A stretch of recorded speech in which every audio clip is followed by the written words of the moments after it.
Right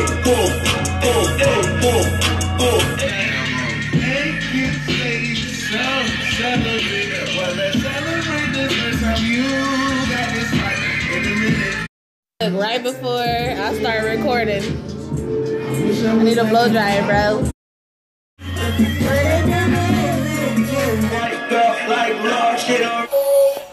say I bang, they never toy with me.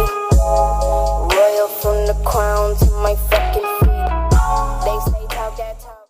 Alright, y'all, so I'm finna tell y'all niggas a story about the time where even bad bitches get their car repo'd. But yeah, so I was talking to this guy. Well, I wasn't even talking to him. I just wanted to hump. I was like, when you gonna take me out? And he was like, oh, okay, yeah, like we could go out. We went to, where the fuck did we go? We went to Fridays, and I remember they had this peach margarita there. If y'all go to Fridays, get y'all the damn peach margarita. I swear to God, that shit fire. Also, I got a onion blossom. Y'all already know that's bomb. We pull up, you know, I was all happy to see him because he well, that sounds so groupie-ish, huh? But he well known in my city.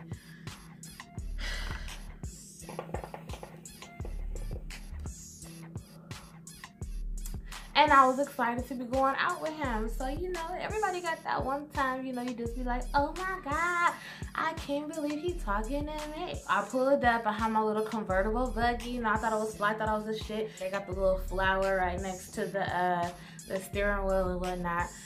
That was just hella cute. It was charcoal, maroon bucket seats, and a maroon top. So I get off the car, give him a hug. He's much smaller than I expected him to be, but you know, I'm 5'6" and healthy. So that be happening sometimes. Like, you know, you be bigger than niggas. Yeah, so I got out, gave him a hug, we went inside, you know, I'm feeling all cute. I wore my best, of course.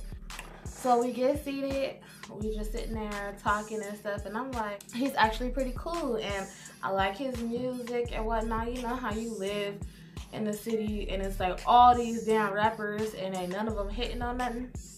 Not this one, his shit actually bang. So I'm on drink number 2 now. Margarita, peach margarita number 2. Not because I'm an alcoholic, guys. It's because they taste good, duh. Like, I mean, what the fuck? And we're sitting right by the bar. A table that's right next to the bar. And all of a sudden, you see this old lady sliding off her bar stool. She's sitting at the bar, she's sliding off her bar stool. I was like, damn, like, she's so old, like, she got white hair. So I'm like, is she drunk or is she dying? I don't know. So, you know, I ain't gonna let the lady fall. And at this time, I was in class to be an EMT. So I just felt like a super bitch at that point in time. So I went over there and my buff ass, I've never been small. My buff ass went over there and I scooped her up, you know, by her arms. And you know, I helped her stand back up. This nigga did not get up from his table. He didn't get up from the motherfucking table, okay? And I mean, y'all remember this?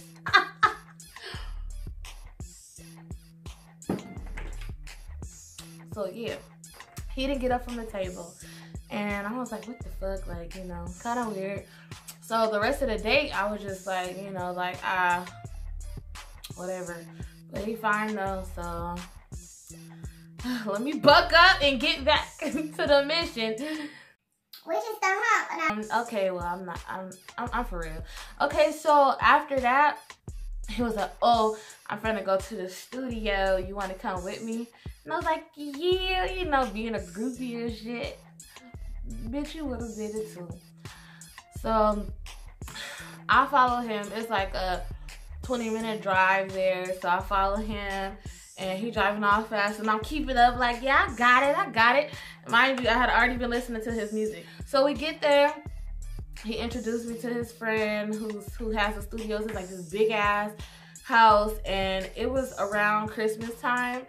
And I'm telling you, the house was so immaculate. Like, the Christmas tree was really tall. They had, you know, high ceilings, and they just had decorations, everything. It was fucking immaculate, clean as hell, okay? Clean as fuck, okay? And there's like this whole room, and it's like a couch area, and then it's a glass wall and a door with, you know, a glass door. And you walk in there, all the studio equipment or whatever, so you know. So I was just in there on Snapchat singing along. I like my business. I ain't gonna sing the song. You thought I was messy boots that fucking much. Y'all ain't shit. He was like looking at me. He started snapping me. I was snapping myself. He was snapping me, snap myself, and I was like, okay, like. All of a sudden, like, man, if you know me, you know I cannot live without my damn lip gloss. So I realized I left it in the car, and I walked outside. When I walked outside, the tow truck was backing up fast as fuck to the front of my car. I started running so fucking fast, and he was like, he just backed up, and he hurried up and connected, and he hopped out the tow truck. And I was like, just let me get my shit out the car. Just let me get my shit out The car, I knew I ain't paid my damn car note. I knew it. It was like 2 months behind, and I was out there being a thought, eating for free. But that's what we do, right? Y'all, back me up, bitches. Come on now, bitches, back me up. I ended up getting all my stuff out the car, and I guess I was taking too long because he came outside, and he was like, what's going on? Like, what's going on? I just sat down on the curb, and I just started crying, and he started cussing the tow truck man. The fuck are you doing? What the fuck you doing? Let her car down, blah, blah, blah. Why are you taking her car? Why are you taking her car? And he was like, well, it's behind on payment, so this is something for her to deal with, not you, nigga. So I was like, you know, I still didn't say anything because I was so motherfucking embarrassed. Like, yo, this is my first date with a nigga, and this was gonna happen. Okay, well, fuck you then. Okay, I'm just gonna, you know, play damsel in distress. That's the only point I got. That's the only choice I got at this point. So he like, you want me to take you somewhere? You want me to take you somewhere?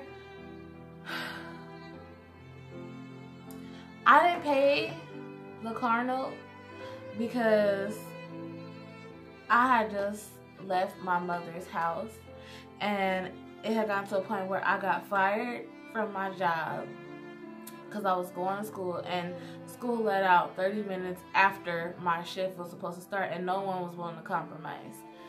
Not my school, nor my work was willing to compromise, so I lost my job. And I didn't even go to that profession. Ain't that some bullshit? But yeah, so I lost my job, and I wasn't able to pay my car note, and you know, shit that we all go through. I was staying with my friend at the time, and she wasn't home. I didn't have a key to her house yet, so I told him, no, you don't have to take me anywhere. And I called my friend, and I was like, this just happened. I'm so fucking embarrassed. He ain't come get me. He was like, okay, well, come back inside. And I was like, I was too embarrassed to go back inside. My black ass sat on the curb like a loser, bitch. I'm so sad, y'all. And that's what the fuck happened when I got my goddamn car repo'd, repossessed.